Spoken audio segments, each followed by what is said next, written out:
Bonsoir. Merci d'être présent à nos côtés sur Monaco Info pour nous parler de la photographie, cet art qui est, je crois, à vos yeux, le miroir de la société. Alors après 50 ans de carrière, quel regard portez-vous justement sur l'évolution de la photographie? Wow, la photographie a changé énormément du point de vue technique, n'est-ce pas? Elle a devenu très facile d'une certaine manière.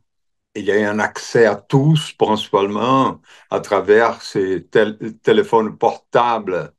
Mais il y a quand même une petite différence là-dedans. C'est que la photographie, elle est faite avec des caméras, par des photographes. Elle a un caractère de mémoire de la société. Et ce qu'on fait avec nos téléphones portables, c'est un peu différent quand même de la photographie. Ce qu'on fait avec téléphone portable, c'est simplement un langage de communication à travers l'image. On a l'impression qu'on fait de photographie. Non, on fait des images pour communiquer, mais elle n'a pas les côtés mémoire que la photographie a.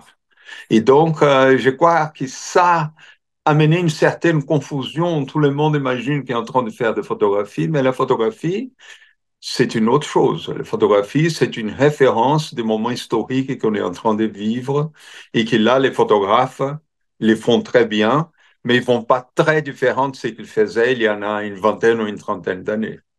De votre côté, vous vous êtes servi de la photographie pour sensibiliser notamment à la déforestation de la planète. Dans votre Brésil natal, vous avez d'ailleurs avec votre femme planté des millions d'arbres. Racontez-nous un petit peu votre engagement à ce sujet.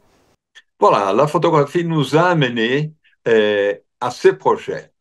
Mes parents avaient une assez grande ferme au Brésil et qu'ils prennent la décision de nous donner cette ferme au moment qu'ils étaient vieux, parce que je suis le seul fils homme dans une famille de 8 enfants, j'ai sept sœurs.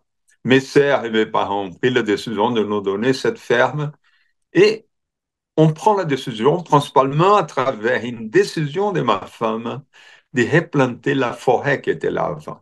Et on a commencé un projet qui aujourd'hui, c'est possiblement le plus grand projet environnemental du Brésil. On a déjà planté sur cet espace plus de 3 millions d'arbres, de plus de 300 espèces différentes, les plantes que d'arbres natifs. Et on a fait une forêt qui ressemble énormément à la forêt qui était là avant et qui était détruite avec un retour colossal de la biodiversité. On a les plus grandes pépinières de notre région. On est capable de produire aujourd'hui un peu plus de 500 000 arbres par année, petits arbres qui ont planté une partie, d'autres parties par d'autres projets environnementaux. Et on est bien aidé par vous, principalement la Principauté. Le Prince Albert est notre partenaire à travers la Fondation Prince Albert de Monaco. Il nous aide à planter des arbres et on plante beaucoup d'arbres. Beaucoup d'arbres. Aujourd'hui, on travaille aussi dehors de cet espace qu'on a. On travaille à peu près avec 3500 fermiers en train de planter d'arbres et de récupérer des sources d'eau. La déforestation de la planète qui est loin d'être votre seule inquiétude. Vous insistez aussi à travers vos photos et vos projets sur le changement climatique et le manque d'eau, notamment finalement dans le sud de la France, à Monaco également, alors qu'auparavant cela ne concernait que certaines zones d'Afrique. Il y a quelque temps, les villages du Sahel, des villages d'Afrique, ils étaient dans une certaine partie de l'année servis en eau par des camions citernes. Il n'y avait pas d'eau. Mais on ne connaissait ça, pas ça en Europe. Maintenant, ici où je suis en train de prendre des vacances, en Provence, au sud de la France, il y en a aussi pas mal de villages qui sont aujourd'hui servis en eau par des camions citernes. Donc, c'est une chose qu'on ne connaissait pas. On sent une montée de la sécheresse, une réduction d'un système de pluie. Les systèmes de pluie changent énormément. Et vous savez, avec la destruction des forêts qu'on a provoquée dans la planète entière, on a perdu énormément de séquestration de carbone parce que les arbres sont capables de récupérer l'émission de carbone qu'on émet à travers de la photosynthèse. Les arbres sont capables de garantir la vie de la biodiversité. On est en train de perdre la biodiversité à une vitesse énorme. Et les arbres sont capables de fixer l'humidité au sol, ils garantissent les sources d'eau, ils garantissent les ruisseaux. Donc, on est dans un point très important dans la vie de la planète, où on prend une décision et on commence à replanter des arbres, refaire les forêts. Il y en a une garantie de la survie de plusieurs espèces de la planète, inclus la nôtre qui est menacée, ou ça sera très difficile. Monsieur Salgado, ça sera ma dernière question. Vous êtes membre depuis 2016 de l'Académie des Beaux-Arts. Vous avez reçu d'innombrables récompenses. La dernière vous a été décernée par la World Photography Organization, basée à Londres.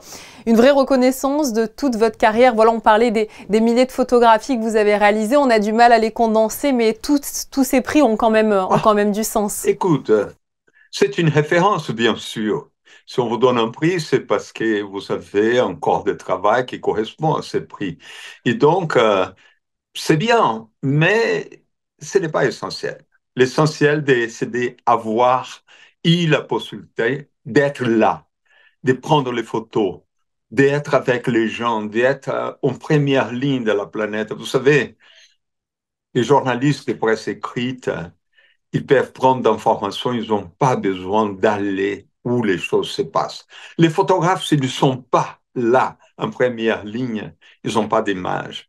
Et donc, ça, c'est un privilège. Et pour moi, c'est un privilège d'avoir fait ces images. Si aujourd'hui, il y a une reconnaissance, c'est très bien, mais l'essentiel, c'est d'avoir eu l'opportunité d'être là où les choses se passaient. Merci beaucoup à vous, Sebastião Salgado, d'avoir été présent sur Monaco Info à l'occasion, je le rappelle, de la Journée mondiale de la photographie célébrée ce 19 août.